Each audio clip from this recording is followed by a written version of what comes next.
মানে 99% লোক বলতো যে তোমরা মিলে যাও। কন্ট্রোল। সবার মনের অবস্থা এখন এই নানা পাটেকারের মতোই নতুন করে এই তামাশা প্রো ম্যাক্স দেখে, এবং নেট দুনিয়ায় অনেকের একটাই আফসোস, আপনারা এমন একটা সময় মিলে যাওয়ার ঘোষণা দিলেন যে আপনাদের মন খুলে মুখ দিয়ে কিছু একটা বলে আপ্যায়নও করতে পারছি না। মানে কারো মাথাতেই ধরছে না এইটা যে কয়েকদিন আগেও প্রিন্স মামুনের BMW গাড়ি কিনা নিয়ে যে লাইলা পুরা ধুয়ে দিল, সেই লাইলায় আবার এখন প্রিন্স মামুনের সাথে মিলে যায় কেমনে?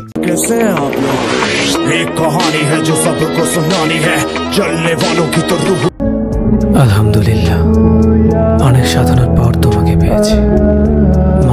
যাই হোক, লাইভে এসে তারা অবশ্য জানিয়েছে তারা দুজনই সিঙ্গেল, এন্ড পরে লাইভ দেখে যেটা বুঝলাম তারা এতদিন কে কাকে কতটা বেজ্জতি করেছে সেইটা স্বীকারোক্তি নিয়ে একজন আরেকজনকে নামে মাত্র সরি বলা অথবা একজন আরেকজনকে আবার বোকা বানানো, এইটাই ছিল তাদের উদ্দেশ্য। এবং লাইলা জানিয়েছে মামুনের বিরুদ্ধে তার করা মামলাগুলো সে এখন সব ডিসমিস করে দিবে। এখন কে কি করবে এটা তাদের ব্যাপার, বাট অনেক পাবলিকদের মতে তারা লজ্জা না পাওয়ার কোর্সটা কোথা থেকে করেছে সেইটা একটু জানলে ভালো হতো, কারণ একজন আরেকজনকে পচা সাবানের মতো ধুয়েও যে আবার মুখোমুখি হতে পারে এইটার জন্য তো চক্ষু লজ্জারে একদম তেজপাতা বানিয়ে ফেলতে হয়, তাই আর কি সবার জানতে চাওয়া। এনিওয়ে, এসব দুষ্ট কথা বলে লাভ নেই। লায়লা তো বললোই দেশের 99% মানুষ নাকি তাদের এক হতে দেখতে চায়। যাই হোক, রমজান মাস, তা না থাকলে বাকি 1% লোক যে কি করতো কে জানে। তবে একটা বিষয় কি, এই 1% লোক আসলে আগে থেকেই জানতো এদের নাটক অনন্তকালের, এই নাটকের শেষ হবে না।